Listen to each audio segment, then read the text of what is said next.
Assalamualaikum warahmatullahi wabarakatuh. Assalamualaikum warahmatullahi wabarakatuh. Selamat malam teman-teman semua. Selamat malam kepada Pak Jojo selaku dosen pengampu mata kuliah Termodinamika Teknik 2.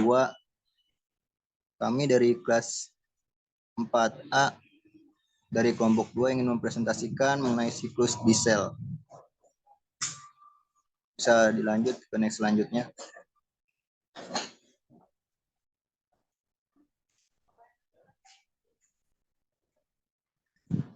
Nah, ini merupakan nama-nama anggota kelompok kami. Ada saya sendiri yaitu Fatur Rizky, terus Aska, terus Syahrul Ramadan, terus Joshua Pardamean, terus Anan dan Rio Julianto.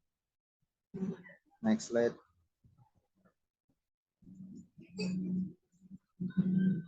Nah, untuk analisa siklus diesel pada kali ini, kita atau kami menggunakan dua hukum dari termodinamika, yaitu hukum pertama dan hukum kedua. Nah, sebelum kita membahas tentang hukumnya, kita cari tahu dulu nih siklus diesel itu apa sih.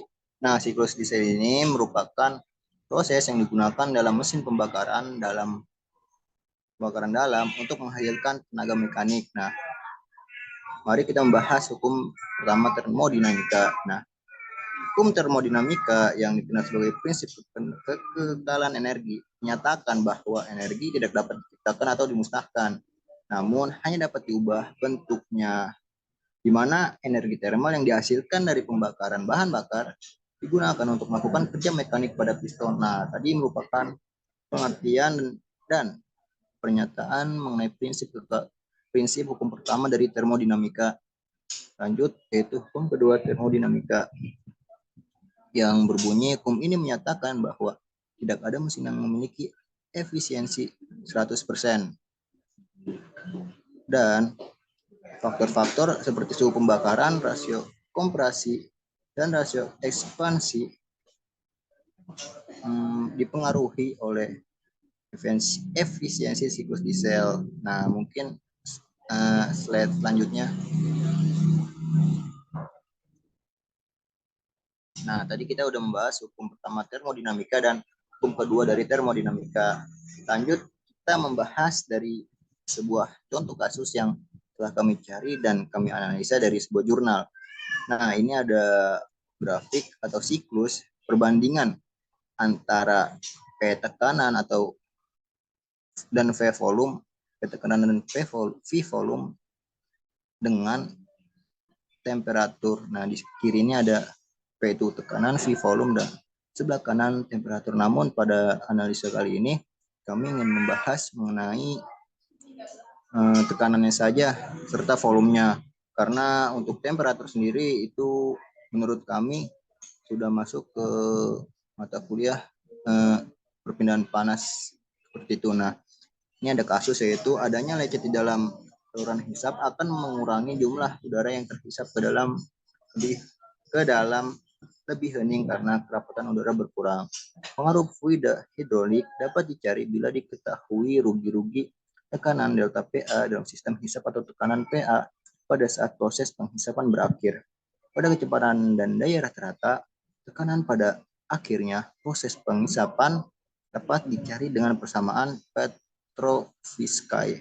Jadi ini untuk kasusnya, tetap penjelasan mengenai grafik atau siklusnya. Nah, mungkin untuk jawaban dari kasus ini akan dipaparkan dan dipresentasikan oleh teman saya. Dipersilakan. Ya, baik. Ini berdasarkan di jurnal untuk proses 1 dan 2 ini proses 1 2 itu kompresi isentropik. Diketahui bahwa tekanan akhir sama dengan 0,85 dikurangi 0,92 dikali dengan P0. Nah, di mana PA itu tekanan akhir langkah hisap dengan satuan megapascal atau MPa. Untuk P0 tekanan udara luar, di mana 1 atm sama dengan 0,1 megapascal atau 0,1013 megapascal. Maka untuk tekanan akhir langkah hisap PA sama dengan 0,92 dikali dengan 0,1013 MPa megapascal sama dengan 0,094 megapascal. Nah, untuk penurunan tekanan yang terjadi yaitu delta PA sama dengan 0,03 dikurangin 0,05 dikali dengan P0. Di mana delta PA ini adalah penurunan tekanan karena rugi gesekan fluida dengan satuan kilopascal. Dan seperti tadi P0 itu sama dengan tekanan udara luar dengan satu ATM-nya 0,1013 megapascal. Maka delta PA sama dengan 0,04 dikali dengan 101,3 kilopascal. Maka hasilnya 4,052 kilopascal. Untuk proses selanjutnya akan dijelaskan oleh rekan saya. Selanjutnya langkah 2/3 itu temperatur akhir langkah hisap pembakaran kalor isobarik. Temperatur akhir langkah hisap dihitung berdasarkan persamaan seperti berikut, yaitu TA sama dengan TO ditambah delta TW dan ditambah YT per R dibagi 1 tambah Y. Diketahui hasil yang didapat dari hasil pengukuran TA yaitu temperatur udara saat langkah hisap, satuannya itu K, TO temperatur ideal yang masuk ke dalam ruang bakar sebesar 27 derajat Celcius atau sama dengan 300 Kelvin. Delta TW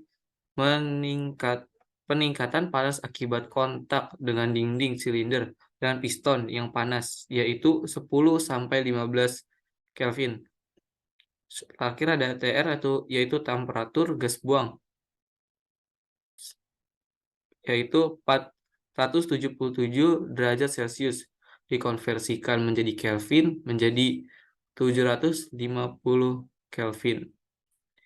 TA sama dengan 300 Kelvin ditambah 15 Kelvin dan ditambah 0,035 kali 750 Kelvin dibagi 1 tambah 0,035 sama dengan 329,771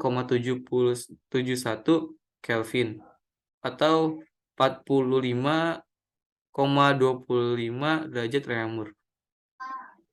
Baik, di sini saya akan melanjutkan presentasi dari teman saya. Sekarang saya menjelaskan tentang proses 2-3 ekspansi isentropik. PC sama dengan PA dikali epsilon N1, di mana PC sama dengan tekanan akhir langkah kompresi, PA tekanan akhir saat langkah hisap, epsilon perbandingan kompresi. N1 koefisien politropik pada akhir kompresi 1,34 sampai 1,39. Maka PC sama dengan 0,094 MPa kali 91 kali 91,39 sama dengan 1,98 MPa sama dengan 2,019 dikali 105 kg per meter per sekon atau 287,17 PSI. Selanjutnya akan dijelaskan oleh teman saya. Ya, baik. Sekarang masuk ke proses 4.1, temperatur akhir kompresi isokorik. Temperatur akhir kompresi ini dapat dihitung dengan persamaan TC sama dengan TA dikali epsilon N1 dikurang 1. Di mana 329,71 Kelvin dikali 91,39 dikurang 1.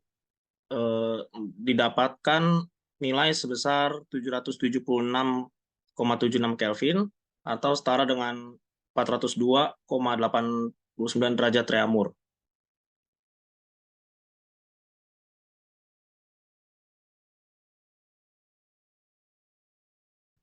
Baik, selanjutnya yaitu kesimpulan. Dari hasil-hasil penelitian yang dilakukan dapat disimpulkan bahwa analisis temperatur awal dan temperatur akhir kompresi didapat A. Temperatur udara saat langkah hisap sebesar 329,71 Kelvin atau sebesar 45,25 Reaumur. B. Tekanan akhir kompresi didapat sebesar 2,019 dikali 10 kg per meter second per meter kuadrat atau sebesar 287,17 psi. Lalu C. Temperatur akhir kompresi didapat sebesar 776,76 Kelvin atau sebesar 402,89 Reaumur.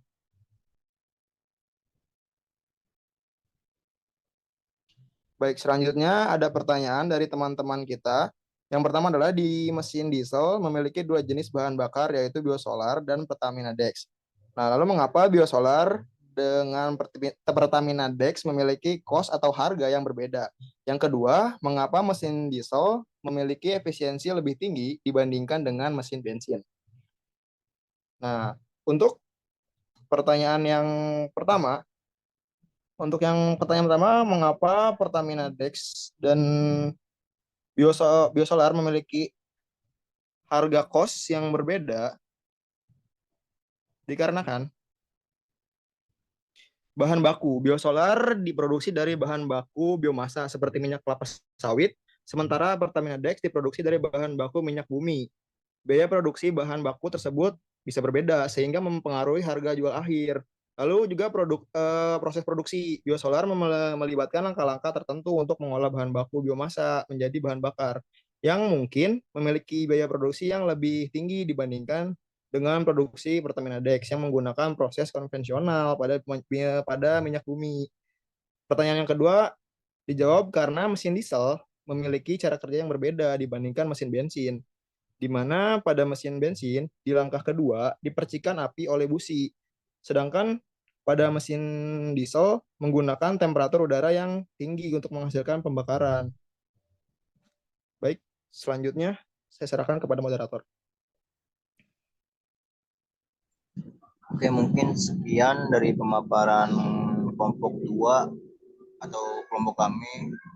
Cukup sekian dari kelompok kami, kurang lebihnya mohon maaf. Wabillahi taufiq wal hidayah. Wassalamualaikum warahmatullahi wabarakatuh. Waalaikumsalam warahmatullahi wabarakatuh.